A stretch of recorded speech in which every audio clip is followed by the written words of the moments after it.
Hi guys, welcome to or welcome back to my YouTube channel. If you're new here, hi, hello, my name's Brianna. I post bookish videos at least once a week. And for today's video, we're going to be doing some reading updates, what I've been reading off camera this month. For the month of March, I did several reading vlogs, so aside from the 5 books that I'm just going to give you my updates and review on in today's video, I have seriously vlogged every other book that I have read. So instead of doing like a monthly reading wrap up, because I don't want to repeat myself when I've already given those full reviews in those reading vlogs, I thought I would just do like monthly reading wrap ups of books that I read off camera. And then if you want to see my other thoughts on the other books that I read, you should go check out those reading vlogs. And also, I would like to point out, it's not quite the end of the month yet. It's like March 20-something as I'm filming this, so I probably will read a few more books before the end of the month. But I'm just gonna tack those onto the April reading updates. So yeah, I'm just gonna go over the 5 books that I read off camera, what they're about, obviously spoiler free though, and then just my thoughts, my ratings, what I liked, what I didn't like, all that jazz. And I'm actually going to start with the book that I have finished most recently. Literally finished this like a few hours ago before I sat down to film this video. And that is The Measure by Nikki Erlich. This was my book club's pick for March. If you didn't know, I have a book club podcast with my sister-in-law. It is the Chapter Chats podcast. We post on Instagram, and Spotify is where the podcast is uploaded. But on our Instagram, you guys can follow, comment, so that you can like be part of the discussion as well. And then we go over all of that as we record the podcast episode. The Measure, I was very intrigued by because this book kind of gives like dystopian vibes almost. Because in this book, every single person in the world wakes up one day with this box on their doorstep, and inside that box there is a string, and that string is the length that their life will be. So some people open up the box and it's a really short string, so they know they're gonna die soon. Some people have a super long string, so they're like, oh, looks like we're probably gonna die peacefully in our sleep when we're super old. And some people choose not to open the box whatsoever because they just don't want to know. So very, very unique concept, I felt like. But I will say, my sister-in-law texted me an update and she was like, I'm not vibing with this book because I feel like it's a copy of another book that she was reading at the same time as this one, which we have not looked into that yet. We don't know which one came first, but I thought that was interesting. In this book, we are following several different characters and their lives and how their lives are changed after opening their box and seeing how long their string is. The characters who choose not to open it, so they just like are living life unknowing of the future, really. Which is like, I don't know. I feel like that's what I would want to do because I'm already living life unknowing. I'm already trying to live my life to the fullest every day because my string could be super short, you know? But it's just a very interesting concept, and I feel like it is very thought-provoking because you're like, okay, what would I do if I found out my life was super long? Like, would I still try and live life to the fullest, or would I be like, no, I can take a step back because I got a while? I don't know. It's just very, very interesting, once again, to think about. Anyways, there are several different types of characters that you're following and kind of like how the world is changing because of these strings. And there are some very political aspects to the book because this book takes place in the United States. It follows these characters in the United States. And the government basically wants to like separate long strings from short strings. They want your string length to really dictate what they are going to force you to do with your life. Like, one of the examples we see in the book is that for the military, they only want people going into combat that have long strings because they want to make sure no one dies. But then it's like, okay, some of the people with short strings really want to go into combat, and some of the people with the long strings don't want to be forced into combat if that's not what they want to do. And then there's just some other stuff with politicians, and the politicians are, some of them are like ganging up on the other ones because these politicians are like, oh, I have a super long string, so I'll be able to, you know, protect the country for several years, whereas this other candidate has a short string, so we don't know how long he's going to be around. And the government doesn't want the short strings to be able to do, like, a lot of certain things. And it's honestly, like, disgusting how the government is treating these people with short strings. Aside from the political aspect, there is a lot of beautiful moments in this as well. Like, some love stories where, you know, someone might have a long string and the other one might have a short string. So that sucks. And honestly, like, it feels like it could be very accurate if something like this were to happen to the world. Like, let's say you find out you have a long string, but your significant other has a short string. Like, would you stay with them or would you break up with them because you want to be with someone else with a long string and have the rest of your life together like that long life, rather than, you know, stay with the person with the short string and then they pass away and then you're left without them for the rest of your long life. There were a lot of hopeful moments in this. I actually annotated it. So the purple annotations are just like quotes that I like, and then the blue ones are sad, and then the yellow is like hopeful or happy. So there are quite a few hopeful moments in this that I loved seeing. Honestly, I'm not gonna say too much more just because I want to like save all my thoughts in my review for the podcast. So if you want a deep dive into this book, make sure to follow the Chapter Chats podcast on Spotify. My sister-in-law and I will probably talk about it for like an hour. I gave this a 3.5-star rating. The beginning was so slow to me. Probably like the first 150 pages I did not care about. And there were also so many characters that we were constantly bouncing between, and I was like, I feel like I'm not getting enough time to really care about these characters. So I didn't care about the characters. I didn't really care what they were going through at the time, but after that 150 page mark, I do think it definitely ramps up. You're getting more into the characters' lives, more into like the political aspect of the world because of these boxes and the strings. So after that, I really did like it, and I really liked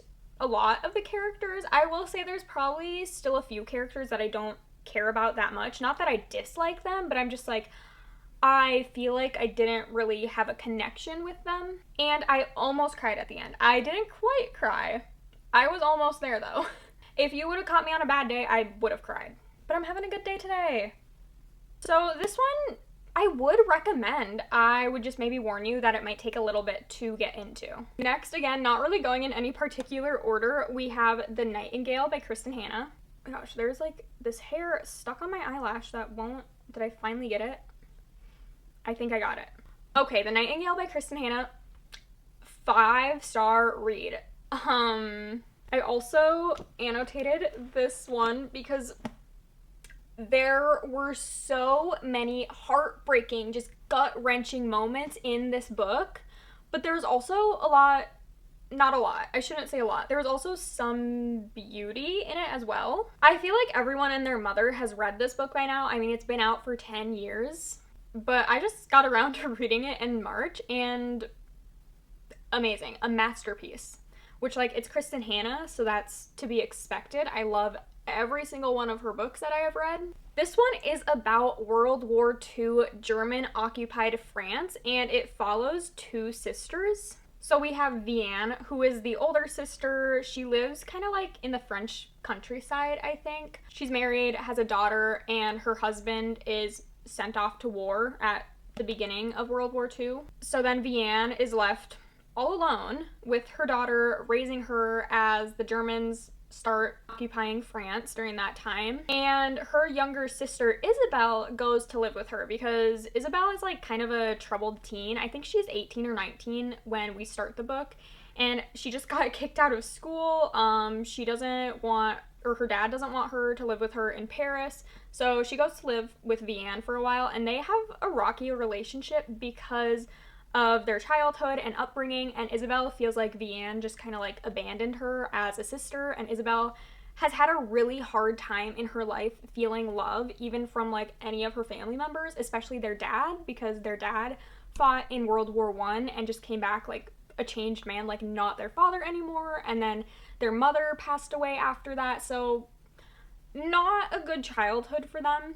Anyways, the years go on. Obviously, World War II was over the span of several years, so we are following both sisters as they're doing different things. Isabel ends up going back to Paris and basically, like, being in the resistance or rebellion. And then Vianne is really doing everything she can to protect her daughter and keep them safe. She has a German soldier literally, like, stationed at her house, like he lives with them. Just so much devastation. I just love Kristen Hanna's historical fictions because I feel like I am learning so much because I know that she puts so much time and effort into basically like studying and research for her book so that it is historically accurate. And obviously reading about World War II and the horrible, horrible things that were done to so many individuals, it's just disgusting to read about and to know that this stuff was happening. But also, I love that she's able to kind of capture some very realistic stories and what people were going through at the time. I feel like my review for this one is kind of all over the place, but there's so much to this book with Vianne and Isabel, but obviously, like, I don't want to give away any spoilers. I gave this a 5-star. I wasn't sure if I was going to give it a 5-star right away. I actually did a buddy read of this with my friend, and I texted her probably after like 100 some pages, and I was like, honestly, this is the slowest start to a Kristen Hanna book that I have read. So I was kind of iffy. I was like, am I going to love this one? And I feel like a big part of that for me is because I personally feel like in the beginning, it was just a lot of world building, basically, like putting you in that setting and what is going on, catching you up with the war information. So a lot of history being told, which then I greatly appreciated as the book went on. Just honestly, for like a history refresher, I don't know all the facts and details. I can't remember all that. And this is obviously like French history, so I, as a United States citizen, don't know much about France. So the beginning is actually very insightful, I feel like, and I definitely am glad that we really had a lot more details discussed in the beginning to help set up for the rest of the book later on. This one I bawled my eyes out to and thought about several days after finishing it, so that tells you how good it is. A Reaper at the Gates by Sabaa Tahir. This is the third book in the Ember in the Ashes series, and this is my least favorite book from the series so far. Obviously, I can't tell you a lot about what it's about, but just know that we're following 3 main characters, and I felt like I wasn't able to really connect with the characters that well in this book. And also, it just felt like we were jumping around so much. Like, let's say one of the main characters is named Leia.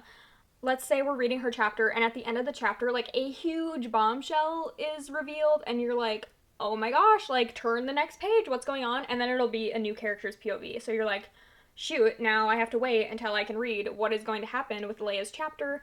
So then you read that second person's POV, and then there might also be a bombshell at the end of that chapter, and then you read the third person's POV, and you're like, what's happening with Leia? Like, so by the time you finally get back to Leia, I just felt like I didn't care enough anymore about, you know, kind of like that cliffhanger at the end of the chapter. And also, I feel like some of the buildup for that was just not done well. There were a handful of things I really enjoyed about this book, though. Like, one of the characters' storyline I actually loved. Like, that was really the only storyline I was fully invested in, whereas with Leia and one of the other characters, like, first of all, I didn't really care, and then also I was so confused because I felt like there were just so many names being thrown at you constantly. But I ended up giving this one a 3.5-star rating because overall, like, I do love this world. I love somewhat what the characters are doing. I loved what the characters were doing in the first 2 books. Not really sure what happened here. I'm hoping the last book in the series is, like, going to blow me away because I really need that after this book. I don't know, I feel like I'm definitely in the minority for rating it a little bit lower, even though a 3.5 is still good. Like, I still liked the book. I just didn't absolutely love it like I did the first 2 books. But yeah, this one just fell flat for me. Overall, I would still recommend this series, but I might warn you that this book is going to be a little bit slower and just like not really having an emotional connection with the characters. Then we have Collide, and you guys, I kind of regret putting this one off for so long. I probably had it on my TBR for like a year at this point, and it was actually a great hockey romance in my opinion. Like, is there some spice in it? Yes, but I don't think like it's overly spicy in any means because I feel like the characters were still able to have a lot of emotional depth, kind of a lot of baggage that you go through. It is about Summer and Aiden, and they are both students at this college. Summer is going to school for like sports psychology, I think. I don't know, to be honest, I think I started this like March 1st, so my memory is a little bit fuzzy on some parts of it, but I know the overall gist. Summer is in some sort of major for sports, and she has to do this project basically with an athlete at the school. Oh, I think she's trying to get into grad school, so she has to do like this thesis on an athlete. So she's kind of been putting this off, and the only sport left is hockey, which usually that wouldn't be a big deal to a person, but Summer hates hockey, does not want anything to do with it because of some things in her past and her childhood, which you learn more about later. So she is like, no, I will do any other sport, not hockey. And her advisor is kind of a hard ass, honestly, and she's like, it's gotta be hockey. And Summer's like, I have to do this to get into grad school, right? Well, it's not even like a guarantee to get into grad school, honestly. So she has to do this for a shot at grad school. So enter Aiden. Aiden is the captain of the hockey team at the college, and he's supposed to like be in charge of the other people on his team, right? But they end up doing something really stupid that gets them in a lot of trouble. So Aiden kind of takes the fall for it so that his teammates don't get in trouble for it. And his coach is like, this girl needs to like do this project to get into grad school, and you're gonna do it with her. And Aiden doesn't want to do it for some reason. I don't know. He's kind of like being a crybaby, honestly. I didn't like Aiden in the first few chapters, to be honest, because he just seemed like very entitled. But by the end of the book, I love Aiden. Like, he is the sweetest golden retriever ever. Anywho's, I don't really know why he was like so against doing this project with Summer, but then once they actually meet and start working together, they both kind of don't really like each other because Aiden is just grumpy about having to do this project and Summer hates hockey players. And then they kind of slowly start becoming friends just because they're spending a lot of time with each other having to do this project. And Aiden realizes that Summer like never has fun. It is just work, work, work for this girl. So he's like, we need to like go out. We need to find you a boyfriend, yada, yada. And Summer's like, okay, you can be my wingman. So then they go out. And Aiden is suddenly jealous. He does not want her to be with anyone but him. And Summer, being stubborn like she is, she doesn't want to go for it. She's like, nope. Like, Aiden, you are off limits. We are just strictly acquaintances. And he's like, I think we're friends. I think we could be more than friends. So you have the tension there. And Summer is definitely attracted to Aiden. Like, Aiden is attracted to Summer, but she just like wants to deny these feelings because he's a hockey player and she hates hockey. Ugh, I really loved this one, you guys. I gave this a 4-star rating because, like I said, there is just so much more emotional depth to these characters when you find out about their past and why they act the way that they do. They have my heart. Also, the spice, so well written, you guys. That's all I'm gonna say about that. I feel like a lot of people compare this to Icebreaker. I would say that this one definitely has more of an actual plot to it because, like, you have the whole grad school thing, you have the project, you have some other, like, random plot twists thrown in there with Summer and her ex-boyfriend and drama there. You have both of their childhoods and kind of what shaped them into what they are. There is so much more to this book than just the spice scenes and the romance. So I don't really understand the hate personally, but reading is subjective. And then the last book that I am going to talk about is Something in the Walls. I listened to this one on Spotify. It is included in premium and under 15 hours. And this one is kind of like a mystery horror. I was scared. It's about Mina, who I think is recently graduated from like a child psychology program. She has a dead brother, so she goes to this group of other people who have lost a loved one. I can't remember what it's called. And she meets this journalist. And then this journalist is like, hey, I have to like go investigate this. I don't even know what to call it or what they called it in this book, but basically like a possession, like demonic possession. And he's the journalist, and then he figures like, oh, Mina is this child psychologist, and he doesn't believe in like spiritual things like that. So he's like thinking that it's all a hoax, that it's all in the girl's head.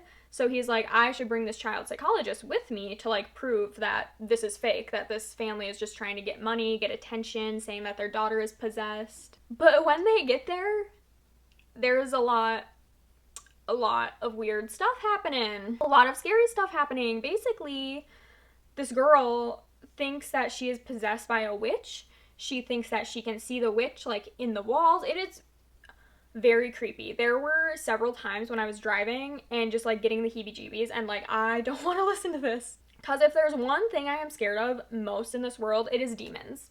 Okay? So this girl talking about being possessed by a witch, and then all this crazy stuff that literally, like, kind of points to evidence of her being a witch. Like, Mina and this journalist are getting mixed up in some dangerous stuff, okay?